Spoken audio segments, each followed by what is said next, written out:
আসসালামু আলাইকুম, শাওলিন কিচেনে সবাইকে স্বাগতম। আশা করি বন্ধুরা ভালো আছেন। আজকে আমি আপনাদের সাথে শেয়ার করব ঝটপট যেভাবে আমি প্রেসার কুকারে গরুর মাংস রান্না করব সেইটাই শেয়ার করব। চুলায় প্রেসার কুকার দিয়ে এর সাথে দিয়ে দিলাম 3 টেবিল চামচ সয়াবিন তেল, এর সাথে দিয়ে দিলাম গরম মশলা, এখানে দারচিনি, এলাচ, লং, গোলমরিচ এবং স্টার মশলা, কালো এলাচ, তেজপাতা। এখন একটু তেলের সাথে ভালোভাবে ভেজে নিলাম। এরপর দিয়ে দিলাম 2 টেবিল চামচ পেঁয়াজ পেস্ট, 1 টেবিল চামচ রসুন পেস্ট, 1 টেবিল চামচ আদা পেস্ট। এখন তেল মশলা একটু ভালোভাবে নেড়ে চেড়ে নিলাম। দিয়ে দিলাম স্বাদ মতো লবণ। স্বাদ মতো লবণ দিয়ে একটু মশলাটাকে কষিয়ে নিলাম।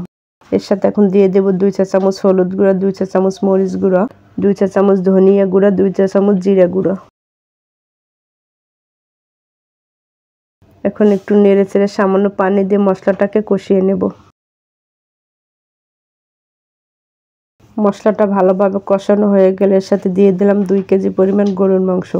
গরুর মাংস আমি কেটে ধুয়ে পরিষ্কার করে নিয়ে নিয়েছি। এখন মাংসটাকে প্রেসার কুকারে দিয়ে ভালোভাবে নেড়ে চেড়ে নেব।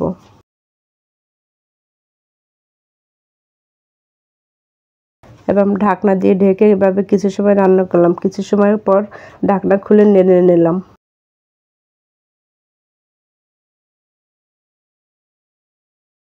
এখানে আমি আজকে প্রেসার কুকারে মাংসটা রান্না করলেও কিন্তু অনেক সময় ধরে কষাবো।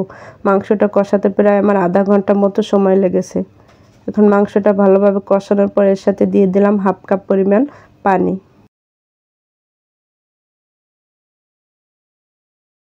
মাংসটা কষানোর পর এর সাথে দিয়ে দিলাম সামান্য পানি দিয়ে আরও কিছু সময় নেড়েচেড়ে কষিয়ে নেব। যখন মাংসটার উপরে তেল উঠে আসবে এখন এর সাথে দিয়ে দেব 1/2 কাপ পরিমাণ ফুটন্ত গরম পানি।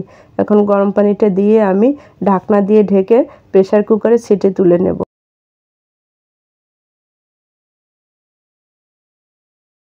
ছিটে তুলে নিয়ে এর সাথে এখন দিয়ে দিলাম 1 চা চামচ ভাজা জিরার গুঁড়ো দিয়ে এখন নেড়েচেড়ে নিলাম।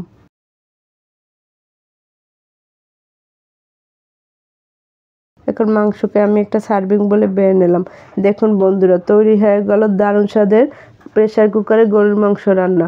আপনাদের যদি আমার এই প্রেসার কুকারে গরুর মাংস রান্নার রেসিপিটি ভালো লেগে থাকে আমার ফেসবুক পেজকে ফলো করবেন, ফ্রেন্ডস এবং ফ্যামিলিকে শেয়ার করবেন।